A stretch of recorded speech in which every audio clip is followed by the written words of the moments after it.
আমার কি হক আছে মা বাবার উপরে? মা বাবা কি করতে আছেন, কি করছে?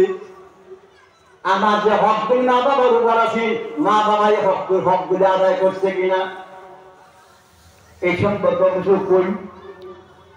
আমার ভাইয়া হযরত ওমর ফারুক রাদিয়াল্লাহু আনহু সন্তান সন্ততি হক জিম্মাদারি দায়িত্ব মা বাবার উপরে কি আছে এই সম্পর্কে তিনি কোরআন হাদিস দ্বারায় বাবারে বুঝাইলেন, বাবারে শুনাইলেন, ছেলেরও শুনাইলেন, ছেলেরও বুঝাইলেন। আমার ভাইরা এই কথাগুলি শুনে হারিয়া ছেলে কয়, হুজুর এইটিও আমি জানতাম না, আজকে এইটিও নতুন জানছি। সন্তানের লাগা সর্বপ্রথম বাবা তার একটা মা লাগবো, তো না সন্তানের লাগা মা লাগবো না, সন্তানের মা আগে লাগবো, তারপরে সন্তান পাইব। তাই ভালো নেক সন্তানের জন্য একটা নেককার পরহেজগার আবিদা সালেহা জান্নেওয়ালা একজন মেয়ে বাবা আগে বাছনি করতে হবে। কেননা সন্তানের পর মা হইল মা। মিস্ত্রি তখন আপনি আরসিসি বিল্ডিং বানাইবেন, পাক্কা ঘর বানাইবেন, তখন পুষ বানা লাগবো না, ডিম বানা লাগবো না। আগে কি করে মিস্ত্রি পূজা ফর্মা বানায়, তক্তা লাগবো, তক্তা না হলে এটা বানানো যেত না।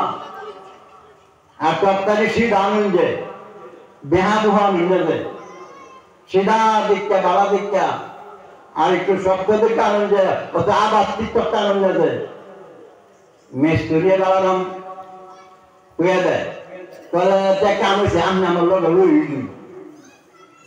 না, তাহলে জানি যাই আপনি পছন্দ করে লইবেন, ওইটা তো আমি দেন মিস্ত্রি লুয়ে গিয়া এই তত্ত্বগুলি আনে।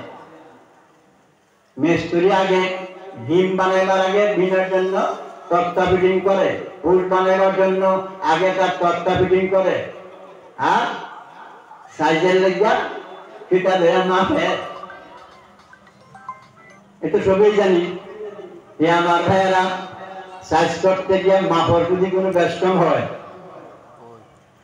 হে আমার ভাইয়েরা এই ভীম যদি তৈরি করতে গিয়ে ফরমার ভিতরে যদি কোনো গন্ডগোল হয়, অসুবিধা হয়, ফরমা যেমন হবে এই ফরমার মধ্যে যে মালটা ঢালবে এই মালটাও ওই মতেই গিয়ে টাইট হবে, হবে না নাই?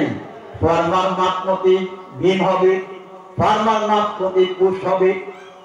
মেয়ের গুলো ফরমা এইখানে সন্তান বনে ওয়াসাওয়ারাকুম ফিল আরহামি কাইফা ইয়াশা।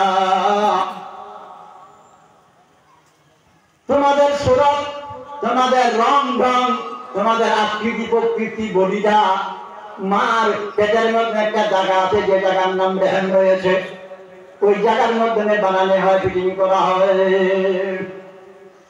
আমার ভাইরা ওই জায়গাটা যেমন হবে সন্তানটা তেমন হবে। আমার একটা ঘটনা মনে পড়ছে, হযরত খাজা মঈনুদ্দিন চিশতি রহমাতুল্লাহ আলাইহি আজমিরে শুয়ে আছেন। খাজা মঈনুদ্দিন চিশতি রহমাতুল্লাহ আলাইহি ভারতবর্ষের ধর্মের আবাদ, ধর্মের প্রসার, ধর্মের আলু, ধর্মের লাইট আমার ভাইরা জ্বালাইছে তিনি হলো হযরত খাজা মঈনুদ্দিন চিশতি রহমাতুল্লাহ আলাইহি। একদিন উনার মার মারা তাই হারিয়া মনের খুব আনন্দ উল্লাস, মনের খুব খুশির ভাব দেখাইল, খুব খুশি। মাই কয় বাবারে আজকে করে কত খুশি কাল জায়গা দেখি, কোনদিন এরকম খুশি দেখছি না। বাবারে করে আজকে তোর খুশি আনন্দ ভাব চেহারা কেমন দেখলাম। খাজা মঈনুদ্দিন চিশতি রহমাতুল্লাহ আলাইহি কইল, মা গো আজকের তারিখ পর্যন্ত আমার কাছে ভারতবর্ষের 70 লক্ষ মানুষ মুরিদ হয়ে গেছে। জোরে বলো সুবহানাল্লাহ। 70 লক্ষ মুসলমান তেনার হাতে বয়াত হয়েছে, মুরিদ হয়েছে। 7 লক্ষ দিন হারা সম্প্রদায় ভারতবর্ষের আমার হাতে দিন গ্রহণ করেছি, ধর্ম গ্রহণ করেছি। অধর্ম 7 লক্ষ আমার হাতে